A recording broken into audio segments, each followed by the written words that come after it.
There was a hearing going on about the fraud in Minnesota. We've covered this before. If you want to see my general analysis and breakdown of that, you can find it in previous segments.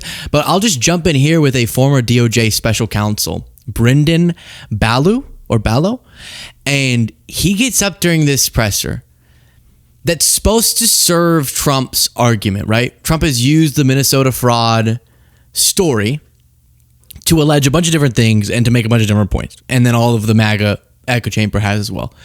One of them is like, this has been covered up, even though the prosecutions that exposed at least the initial tranche of fraud of government service in Minnesota was under the Biden DOJ. So that's weird to say Democrats are covering this up or the media is covering up despite them reporting on it. Then a bunch of just, this is why we should hate all Somalians or Somali Americans. And that's the other part of this. And then what gets really irritating is, as so often happens, I go, we would be having a very different discussion if everyone were being principled and good faith. But it's hard to have the discussion I wish we could have, which is just a solutions-based chat about how we prevent fraud, how we prevent our government systems from being abused, wasting funds. All that I'd love to talk about, and it should happen, and it starts with holding the people accountable, as the Biden DOJ was doing, despite them saying there was a cover-up. But it's really tough to have that conversation of like, hey, how do we prevent fraud, when this is being spiraled off into a whole set of, in some cases, disingenuous political talking points, and it being weaponized against people and dehumanization, and just detached from an understanding of who the guy they support is. So that's what kind of drives you a little bit crazy, is I wish we could just have the nonpartisan discussion about solutions, but damn, there's no way you're saying you care about fraudsters being held accountable when you are supporting Trump, who's like giving out pardons to anyone who will take them as long as they're like a white collar criminal who's a fraudster. Yes, I meant to say white twice. And it's not just their collar that's white. Let me just put it that way. But then here it's like, this is because Somalians are blah, blah, blah, blah, blah, right? And that's what was called out by one of the witnesses in this hearing, which was really fascinating. Thank you. I now recognize Mr. Ballou for his opening statement. Thank you. My name is Brendan Ballou. I'm a former federal prosecutor and a native Minnesotan. Like all Minnesotans, like all Americans who have heard this story, I am deeply distressed by the fraud on the state's social service programs. Most notably, in 2022, the Department of Justice indicted 47 people for stealing an estimated $246 million in funds meant to feed children during the COVID-19 pandemic. As late as 2025, 78 people have been indicted as part of the scheme, and 56 have pleaded guilty. More recently, the department has charged over a dozen people for stealing $14 million from a program meant for children with autism, and millions more from a program meant to help disabled Minnesotans maintain stable housing. This is heartbreaking for several reasons. At the most basic level, money meant for the neediest among us, the hungry, the disabled, the destitute, was stolen. I fear that skepticism of Minnesota's social safety net, one of the things that makes the state great, will grow, and it will be harder to fund these programs in the future. And I fear that the actions of a few people will be used to demonize an entire population of Somali and East African Minnesotans who overwhelmingly have made the state more vibrant, more diverse, and more prosperous. I also fear the selective interest in fraud in America, because at the same time. So a couple things I'm going to keep playing. Number one, please do click the subscribe button if you appreciate this show. It is free, but it makes a big difference. This is important stuff. And really listen to this, because I wanted to play this full, longer clip than I normally play all at once of this former DOJ special counsel. He lays it out perfectly, right? He doesn't ignore what has been done wrong. And then he goes through and just perfectly communicates, I think, what a lot of us are feeling about the two parts of this. Part one being what actually was done wrong and how we stop it. Part two being what is being wrong by the people exploiting this. And he does it excellently. Keep listening. I also fear the selective interest in fraud in America, Because at the same time that these crimes are rightly being investigated by state and federal authorities, the larger infrastructure for prosecuting fraud and white-collar crime is being dismantled. Let me give you a few examples. In February 2025, the Department of Justice paused enforcement of the Foreign Corrupt Practices Act, which prohibits foreign bribery and criminal violations of the Foreign Agents Registration Act, which, as the name suggests, prohibits acting as a secret agent of a foreign power. Between February and April of last year, the department disbanded its Klepto Capture Task Force, which enforced sanctions against Russian oligarchs, and the National Cryptocurrency Enforcement Team. And last year, the department forced out most of the lawyers of the Public Integrity Section, which prosecutes crimes by government officials, announced plans to dismantle the Tax Division, which prosecutes tax evasion, and shuttered the FBI task force that investigated congressional misconduct. More than just dismantling infrastructure for pursuing violations of the law, the government is, for favored defendants, appearing to enable it. All right, so let's stop there because it is a lot to take in. He goes through what actually happened and the damage that can have on members of Minnesota and the country, really. And how when people abuse these systems, take money that was supposed to go toward children's food, they not only do something horrible, which is taking money that was supposed to go to children's food, but they actually can end up creating a domino effect that restricts future ability to provide funds to important programs. And then you have to expand the prevention efforts, which cost a lot of money and means even more money is not going to the actual people who need it. So there's and it is very serious when people come up with these schemes to, in this case, create organizations that purported to provide food, but were really just accepting the money and not doing the services they were supposed to. Really bad. Then he goes into, but there's a selective outrage here. And that's part two, where he lays out not the thing I've gone through a bunch, as you heard me reference, which is the people that Trump has pardoned or commuted the sentences of. Huge hypocrisy. Similar to the hypocrisy if we have to get Maduro out because of drug trafficking, but he pardons former Honduran president who was in prison for drug trafficking. And even not that Trump and Elon and Doge and the Trump administration at large has taken a lot of steps to exacerbate the ability for fraudsters to get away with their fraud. But that usually applies to wealthy, powerful allies of Trump or people that he relates to for whatever reason. Identity, maybe.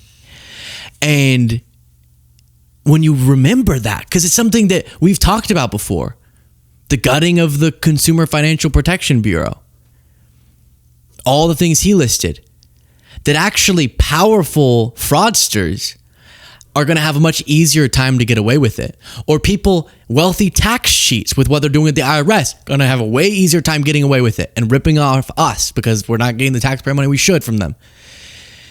Trump is working in their interests while he's pretending like in this one case, he really cares about the abuses of fraudsters. Continuing. In 2024, the Justice Department indicted Andrew Wiederhorn, the CEO of a casual fast food chain, for allegedly stealing $47 million from his own company. After his business donated $100,000 to the Trump inaugural committee, his case was dropped and the line-level prosecutor on his case was fired. In 2021, the department sued Boeing for deceiving the government about the software that caused 2 plane crashes, killing 346 people. After donating $1 million to the inaugural committee, Boeing negotiated a favorable deferred prosecution agreement that the judge overseeing the case said, quote, fails to secure the necessary accountability to ensure the safety of the flying public. But he felt compelled by precedent to accept it nevertheless. The examples continue. Banks that contributed to the inaugural committee had litigations against them for violating consumer financial protection laws dropped. And so too did cryptocurrency companies that were investigated and sued by the Securities and Exchange Commission and who contributed to the inaugural committee. Crucially, those crypto companies that did not donate to the committee or other affiliated entities remain defendants of the government. The scale of these frauds involved millions stolen and hundreds killed. and yet they have received a fraction of the attention of the fraud that happened in Minnesota. This concerns me because we are both dismantling our infrastructure for fighting fraud and providing a roadmap for how those fraudsters who are prosecuted can buy their way out of justice. Who is this guy? This is amazing. This is what he said. The way he's laying it out. It's so level-headed. It's so factual. And he's just kind of a stud. I'm going to find out he murdered a bunch of people after I hype him up like this. We need to pursue the fraud we're seeing in Minnesota's social safety programs for all the reasons I said, because it is the weakest among us who are being harmed. We cannot selectively show an interest in fraud. If we do, we put some people, the very powerful and the very rich, beyond the reach of the law. Epic. So what is being discussed there is not just calling out hypocrisy, but this playbook of selective outrage that honestly distracts from a lot of the broader systemic changes that are being made under Trump that will exacerbate powerful people getting away with defrauding Americans. Meanwhile, dehumanizing whole groups of people for members of their identity group being wrapped up in fraud, but not applying that standard in many other cases. And then justifying the dismantling of programs that people really do rely on because of the bad acts of a few. And that the consequences of that are extremely grave. Okay, on a similar note, this is just brutal since I've referenced the pardons. Here's a speed breakdown of what I'm referencing. Here's Mehdi Hassan. The right has been screaming for the past few weeks that the left in America won't talk about fraud, about Somali fraud. They're super mad about Somali fraud. Well, let's prove them wrong, shall we? Let's talk about Somali fraud.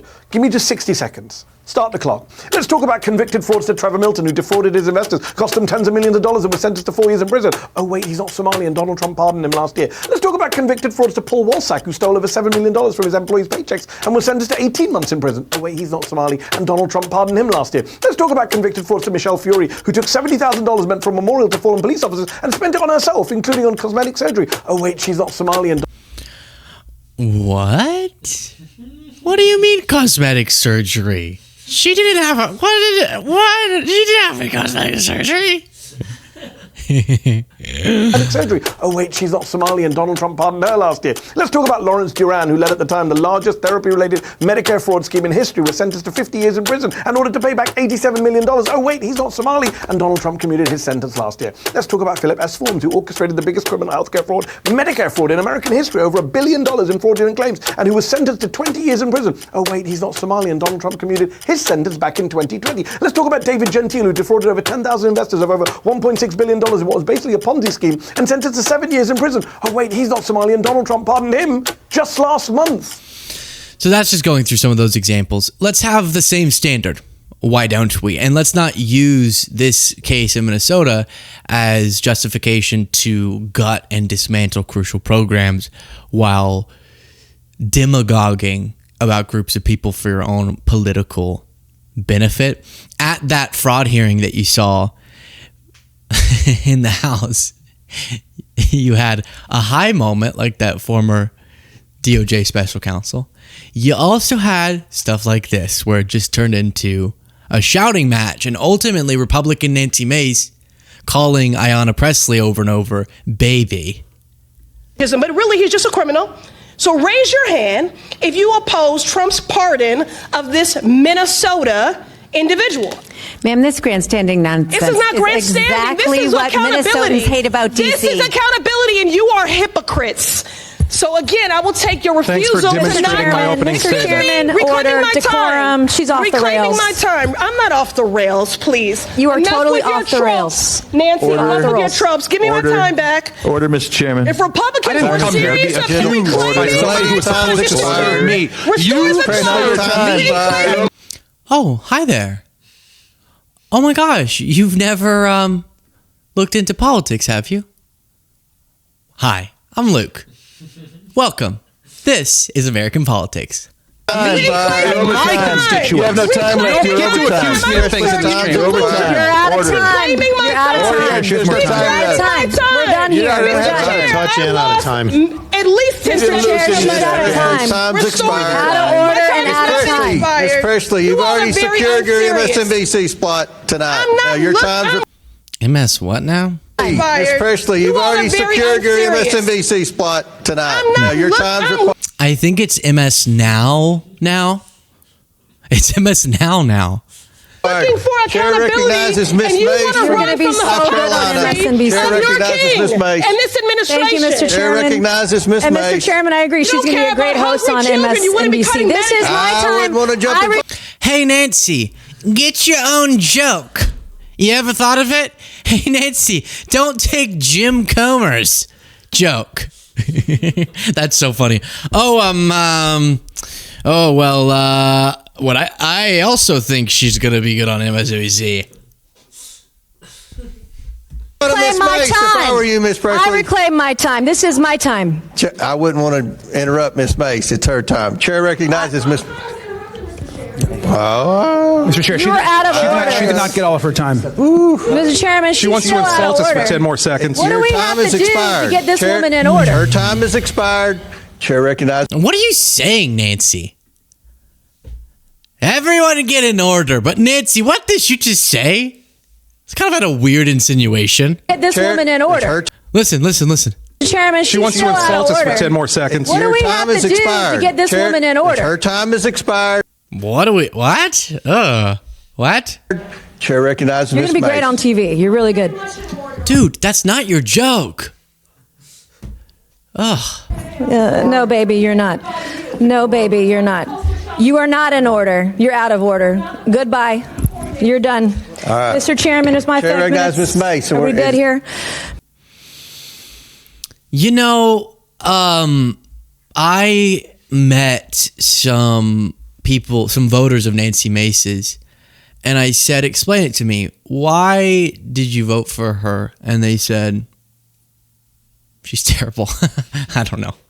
I'm just trying to say, I don't know anyone who's like, Nancy Mace is cool. She's a stud. Even Republicans. Her whole shtick is kind of obvious and transparent.